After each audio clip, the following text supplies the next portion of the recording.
Welcome back to Scary Animal Attacks. In this week's episode, we travel to the desert hills of Orange County, California, near Whiting Wilderness Park.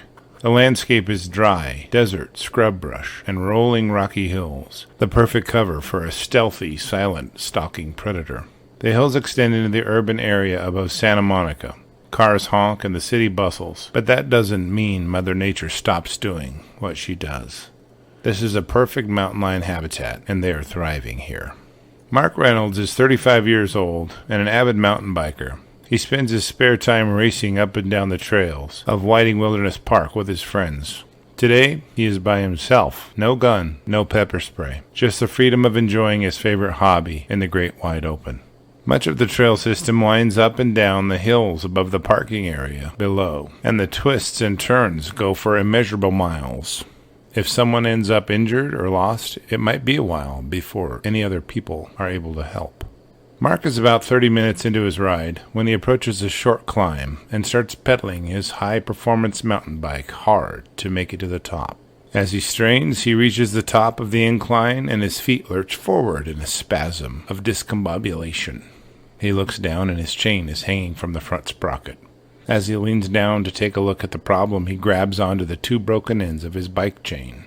The chain snapped in two from the exertion of the climb. Who carries an extra bike chain with them? Not Mark. As he bends over to try to sort out the problem, he has a very quiet observer who has been following him and now sees an opportunity. The distance between the predator and Mark, who has now become the prey, is closed before the man can understand the predicament he's in. At most, Mark sees a blur out of the corner of his eye before being knocked to the ground by the impact of the 110-pound male cougar, moving at 35 miles per hour. When mountain lions attack, they try for two vital areas. They either clamp onto the neck of their prey and break it and cut off the blood flow and airflow, or they grasp their prey with their paws by digging their front claws into flesh and use their back legs to claw vital areas. This lion did the latter.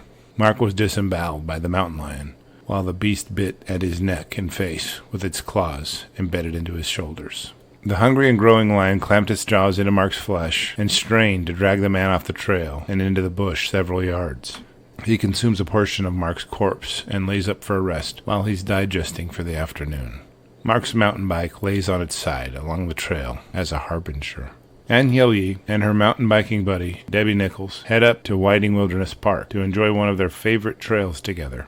They're tough ladies and ride hard as they climb the rolling trail system. Anne takes the lead on the ride and is just tens of yards ahead of her companion when she rides upon a mountain bike all by itself just off the trail with another biker looking over it. The pair ask the young man if everything is okay, and he points out the abandoned bike. The women continue on down the trail, which transforms into a series of short switchbacks, and Anne extends her lead on Debbie a bit. As Anne rounds a turn, she sees a tan blur out of the corner of her eye as the mountain lion leaps from its ambush spot. The impact knocks Anne from her bike and disorients her from the force and violence. The cougar sinks its huge canines into Anne's neck and starts dragging her into the brush. Anne kicks and screams out of pain and fright, but is helpless against the powerful predator. Debbie rounds the corner and hears Anne's screams. She doesn't understand what exactly is going on, but hurries to her friend's side. Debbie hears Anne screaming, "I'm going to die! I'm going to die!" over and over. She's horrified to see a huge mountain lion gripping her dear friend by the neck. Debbie grabs onto Anne's feet and yells in response, "I'm not going to let you die," and starts to pull against the lion. This bizarre tug-of-war goes back and forth for a few minutes, with Debbie losing more ground than winning. She's impressed by the power of the giant cat. Nils Magnusson, the young man who was previously looking at the lone bike on the trail, hears Anne's cries for help and comes pedaling.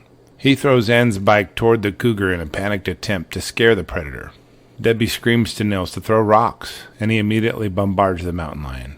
Pelting the cougar with rocks does the trick, and he departs the attack scene as mysteriously as he appeared. Nils and Debbie began trying to get Anne back up the hill to the trail. They see Anne's cheek is torn from her face and hanging down. She's been choked unconscious by the lion biting her neck and is limp as she's carried. Nils calls paramedics and they arrive in under 20 minutes. As the paramedics work on saving Anne's life, Orange County Sheriff's helicopter hovers around the area. The backwash from the copter was causing dust and debris to blow around the rescue scene, so the paramedics motioned them away.